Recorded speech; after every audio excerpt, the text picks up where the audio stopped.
میری عمران خان سے آخری ملاقات 2014 میں ہوئی تھی۔ میں ان کے ساتھ بنو گیا تھا۔ ریحام خان بھی ہمارے ساتھ تھی۔ یہ اس وقت تک صرف اینکر تھی، مسز خان نہیں بنی تھی۔ عمران خان 2013 میں اگلے وزیر اعظم کی حیثیت سے لانچ ہو چکے تھے، پروفائلنگ کے عمل سے گزر رہے تھے، اور میرا یہ 30 سال کا تجربہ ہے۔ اپوزیشن اور حکومت دونوں کے دوست مختلف ہوتے ہیں۔ آپ جب اپوزیشن میں ہوتے ہیں اور سڑکیں آپ کا مقدر ہوتی ہیں تو آپ کو باغی، نیوٹرل، سیلف لیس، بے خوف مگر جذباتی اور بے وقوف لوگ درکار ہوتے ہیں۔ لیکن آپ جو ہی اقتدار میں پہنچتے ہیں تو دیگر ترجیحات کے ساتھ ساتھ آپ کے دوست بھی بدل جاتے ہیں۔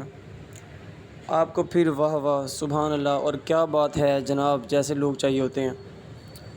اور یہ دوسری قسم کے لوگ کمال کاریگر ہوتے ہیں۔ یہ اقتدار کے کوریڈورز میں پہنچ کر سب سے پہلے وزیر اعظم اور وزراء کے گرد خندق ہوتے ہیں اور پھر بے وقوف جذباتی لوگوں کو خندق کی دوسری طرف دھکیل دیتے ہیں، اور بے وقوف جذباتی دوسری طرف کھڑے ہو کر تھوڑی دیر حیرت سے محل کو دیکھتے ہیں، کہکہ لگاتے ہیں اور پھر اپنے اپنے گھر روانہ ہو جاتے ہیں، جبکہ کاریگر لوگ زومبیز کی طرح بچے دیتے رہتے ہیں، اور یوں چند دنوں میں پورے صدارتی محل پر کاریگروں کا قبضہ ہوتا ہے۔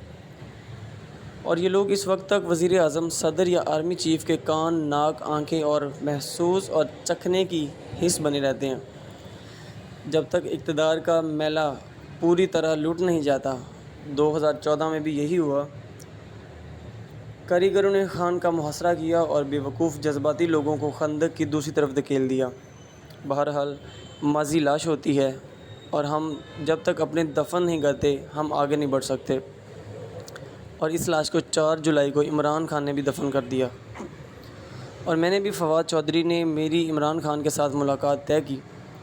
میں 8 سال بعد بنی گالہ گیا اور مجھے 1 گھنٹہ عمران خان کے ساتھ گزارنے کا موقع ملا۔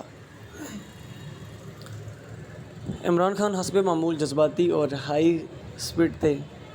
وہ اس طرح فل انرجی کے ساتھ گفتگو کر رہے تھے، مجھے محسوس ہوا اقتدار کے پونے 4 برسوں نے خان کو میچور بھی کر دیا ہے۔ اب انہیں اپنے الفاظ اور گفتگو کے وزن اور اثرات کا علم ہو چکا ہے۔ فواد چودھری نے یہ فکرہ داغ کر گفتگو کا میچ شروع کرا دیا۔ مجھے چودھری صاحب نے پچھلے ہفتے کہا تھا، اقتدار سے نکلنے کے بعد پہلا ہفتہ مشکل ہوتا ہے، اور آپ لوگوں نے وہ مشکل وقت گزار لیا ہے۔ میں نے کہکہ لگا کر جواب دیا، جیل پہنچنے کے 24 گھنٹے اور اقتدار سے بے دخلی کے پہلے 7 دن مشکل ہوتے ہیں۔ عمران خان ہنسے اور کہا، جیل کے 24 گھنٹے نہیں، پورا ہفتہ مشکل ہوتا ہے۔ میرا 7واں دن زیادہ مشکل تھا۔ خان صاحب نے اس کے بعد اپنے اقتدار کے پونے 4 سالوں کو راز کھولنا شروع کر دیے تھے۔ انہوں نے تسلیم کیا کہ ہمارے پہلے 2 سال مشکل تھے، ہم سے معیشت نہیں سنبھل رہی تھی، لیکن ہم نے بہرحال جیسے تیسے معاملات کنٹرول کر لیے، ہم ملک کو ٹریک پر لے آئے۔ انہوں نے تسلیم کیا، ہم احتساب کرنا چاہتے تھے لیکن ہمارے ہاتھ بندھے ہوئے تھے۔ چیئرمین نیب کسی اور جگہ سے ہدایات لیتا تھا۔ میں جب بھی آصف علی زرداری، بلاول بھٹو اور کراچی کے کرپشن کیسز کی بات کرتا تھا تو مجھے جواب دیا جاتا تھا، آپ پنجاب سے عثمان بزدار کو ہٹا دیں۔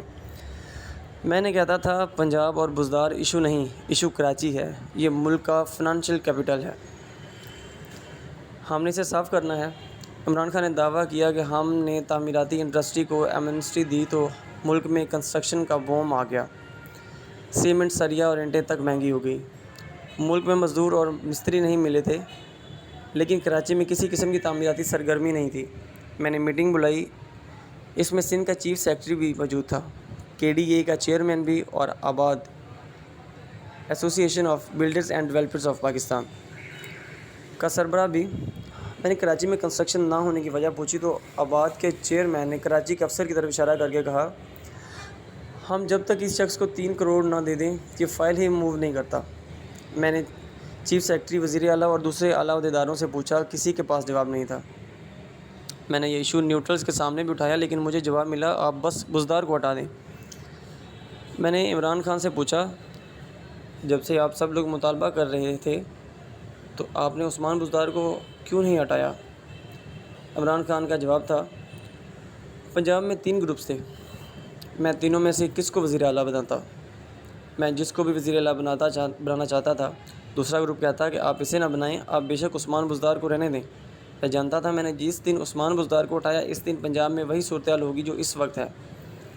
میں نے اس سے پوچھا، آپ اسٹیبلشمنٹ کے پسندیدہ ترین سیاستدان تھے، آپ کے ان سے اختلافات کیسے ہو گئے؟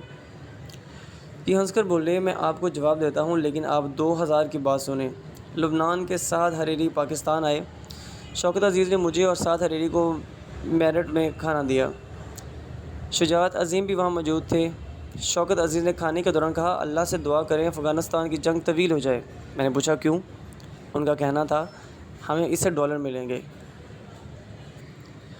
عمران خان رک کر بولے، یہ ہماری قوم پالیسی ہے، ہم ڈالرز کے لیے اس لیول تک چلے جاتے ہیں اور میں اس پالیسی کے خلاف ہوں۔ میں اب آپ کے سوال کی طرف آتا ہوں۔ پہلا میرا اختلاف افغانستان سے امریکی فوج کے انخلاء کے دوران ہوا۔ مجھے اشرف غنی نے تاشقند میں کہا، طالبان پاکستان سے دھڑا دھڑا رہے ہیں، ہماری فوج کے پاس جدید اسلحہ ہے، لہٰذا افغانستان میں تصادم ہوگا اور ہزاروں لوگ مر جائیں گے، آپ طالبان کو روکیں۔ عمران خان کا کہنا تھا، امریکہ کو بھی افغانستان میں طالبان کی آمد پر تشویش تھی۔ ہمارے اداروں کا خیال تھا کہ امریکہ کے جانے کے بعد افغانستان میں کم از کم 1 سال لڑائی ہوگی۔ اللہ کا کرم ہوا، افغانستان فورسز نے طالبان کے سامنے سرنڈر کر دیا اور طالبان امن کے ساتھ اقتدار میں آ گئے، ورنہ وہاں جنگ چھڑ جاتی اور پاکستان پر اقتصادی پابندیاں لگ جاتی۔ جنرل فیض حمید کے بارے میں غلط اطلاعات دوسرا ایشو بنی۔ میرے دماغ کے کسی بھی کونے میں یہ بات موجود نہیں تھی، میں جنرل فیض حمید کو اگلا آرمی چیف بناؤں گا، لیکن ہمارے دوستوں اور غیروں نے دونوں نے اسے پہلے افواہ بنایا اور پھر خبر، اور اس خبر نے غلط فہمی کی دیوار کھڑی کر دی۔ اب عمران خان کا کہنا تھا، میاں نواز شریف، آصف علی زرداری اور مولانا فضل الرحمان کو بھی خوف تھا میں جنرل فیض حمید کو آرمی چیف بنا دوں گا، اور یہ خوف بلا وجہ تھا۔ اور تیسری چیز، نیوٹرلز شہباز شریف کو سپر جینئر سمجھتے تھے، ان کا خیال تھا کہ یہ آ کر دودھ کی نہریں بہا دیں گے، جبکہ میں انہیں سمجھاتا رہ گیا، ملک بڑی مشکل سے ٹریک پر آیا ہے، اگر آپ ان چوروں کو بٹھا دیں گے تو معیشت کا جنازہ نکل جائے گا، لیکن یہ نہیں مانے اور آخر میں میری بات سچ ثابت ہوئی۔ میں نے پوچھا، اور 9 اور 10 اپریل کی درمیانی رات کیا ہوا تھا؟ یہ ہنس کر بولے، ٹیلی فون آئے تھے، میں نے کابینہ سے سائفر کو ڈی کلاسیفائڈ کرنے کا آرڈر لیا، اینکر سے ملا اور وزیر اعظم ہاؤس کے اندر آ گیا تو میرے ساتھیوں کے چہروں پر ہوائیاں اڑ رہی تھیں، ہمارے اسپیکر اسد کیسر کی کام پہ ٹانگ رہی تھیں، ان کے منہ سے لفظ نہیں نکل رہے تھے۔ میں نے اسے کہا، کھڑے رہو، کچھ نہیں ہوتا، لیکن اس کے اعصاب جواب دے گئے تھے، اور اس کا کہنا تھا، عدالتیں کھل گئی ہیں، ایمبولینس اور جیل کی گاڑیاں آ رہی ہیں اور میں ڈسکوالیفائی ہو جاؤں گا۔ یوں ہمارا اسپیکر ایک کال پر ڈھیر ہو گیا اور عدم اعتماد کال کامیاب ہو گئی، ورنہ ہم نے اسمبلی کی کارروائیاں 4 دن تک گھسیٹنے کا فیصلہ کیا تھا۔ میں نے ان سے پوچھا، آپ کیا دیکھ رہے ہیں؟ یہ ہنس کر بولے، ہم نے اگر الیکشن نہ کرائے تو ملک ڈیفالٹ کر جائے گا۔ میں نے پوچھا، آپ کی نظر میں کوئی وے فارورڈ، کوئی راستہ؟ عمران خان نے ہنس کر جواب دیا، صرف ایک آپشن، آپ نئے الیکشن کرا دیں، فریش مینڈیٹ ہی ملک کو بچا سکتا ہے۔ اس حکومت کے بس کی بات نہیں، یہ ملک کو ہر گزرتے دن پیچھے سے پیچھے لے کر جائے گی۔ آپ بنگلہ دیش کو ہی دیکھ لیں، یہ کہاں تھا اور آج کہاں پہنچ گیا۔ انڈیا 90 کی دہائی میں کہاں تھا اور آج کہاں آ گیا، جبکہ ہم کہاں تھے اور آج کہاں پہنچ گئے ہیں، لیکن ہمیں شرم بھی نہیں آتی۔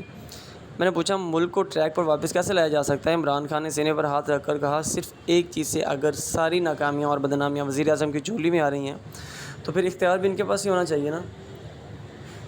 ہم جب تک وزیر اعظم کو بے اختیار رکھیں گے، اسے بدنامیاں جمع کرنے پر لگائے رکھیں گے، اس وقت تک یہ ملک چل نہیں سکے گا۔